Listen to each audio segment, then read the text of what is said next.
Dear students, I'd like to warmly welcome you to the Sustainable Consumption teaching series. My name is Sylvia Lorek. I am heading the Sustainable Europe Research Institute in Germany. And I'd like to introduce to you the concept of strong sustainable consumption.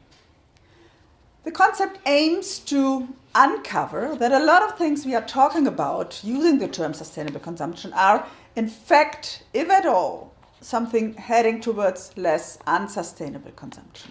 All the habits, the products we are talking about, it's not how far we have to go. So let's start with the term consumption. If you talk about sustainable consumption, if others talk about about consumption, this is not necessarily talking about the same thing. In fact, there are three main approaches towards that. The one is the typical household consumption, where you have consumer consultancy. It's about how many items you possess in your household, how you deal with your water, with your energy consumption. Now, everything is settled about a household individual approach. This is one point. The second point is developing more from an economist perspective. Then consumption is the other side, so to say, of production. And here, consumers are households, individuals on one side, but also the state is consuming. So then you have all the public procurement for infrastructure, for the school system, for the medical system. So consumers and actors in this way are households and the state sector. But then there is a third approach, where consumption is used in the meaning of resource consumption. And that shows us that every production process, also business, also companies, are in fact consumers of resources. And this is very interesting and important to see the differences in a way, because that points out where responsibility to change consumption lies. Quite often this is given to the consumers only, talking about the consumer sovereignty. But if you have the other elements, so other actors are visibly as important. And my strong argument is that always to keep in mind the resource consumption. And the main reason for that is that you otherwise get easily lost in tiny little things, in peanuts, so to say, and never reach the big points. So just think for a second, for a moment, what you give as typical recommendation if someone would ask you what to do to consume more sustainable. Typical answers we get, typical suggestions we get is switch off the light, just plug out your chargers from the mobile phone, all these easy things to do. These are the very, very typical things. Then there are more advanced suggestions, so to say, which say lower the temperature of your house, take care for a good isolation. And then the really deep changes are on the level, just live on less square meter, just go by car less often, or even better, join a society initiative to work for more public transport. But actually, those points are raised much less in the discussion on sustainable consumption. The reason behind is the way we approach sustainability in general.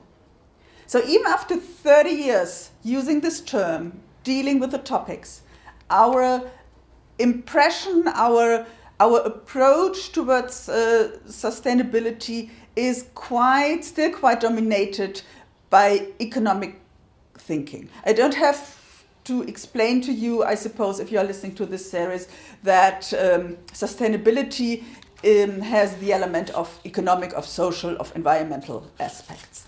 So, put that away.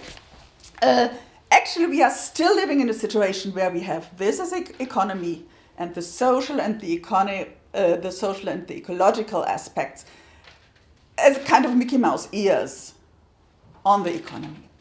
So the approach is going to have this on similar sizes. If you have it as 3 pillars which have the similar height, or if it is the rings. But what I really like to argue for is that this is misleading.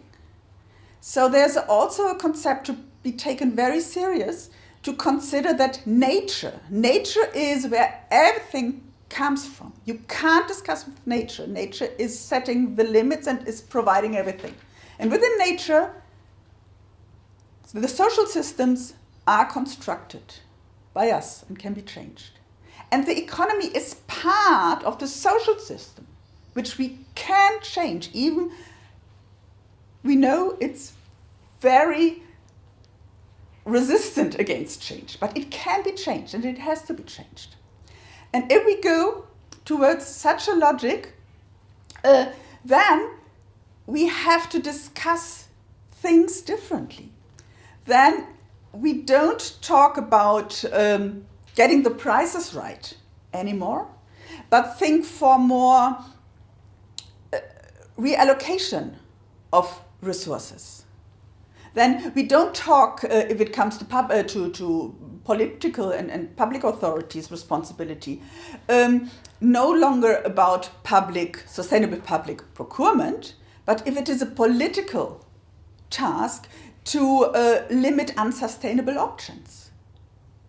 Then we are not longer in technological solutions, but think about social innovation as well. And for me, all this leads back or is rooted in the idea that sustainability is still very much argued in the notion of the better life. But I always ask myself, what is the point of the better life? You have a better life, and then you want a better life, and you have the better life, and then better life has to come. So really to go back and say, I want to have a good life. And a good life is something which doesn't call for more and more and more, and also the market solution. But it really brings us back to see where a good life within the limits fits together. And I'd like to invite you now with your classmates or on your own to consider, to find out where your approach to consumption is rested, also to see what your typical suggestions are, and as well how far you can follow on the way from a weak sustainable consumption approach, a green consumerism approach, towards approaching change from a strong sustainable consumption approach. Thank you.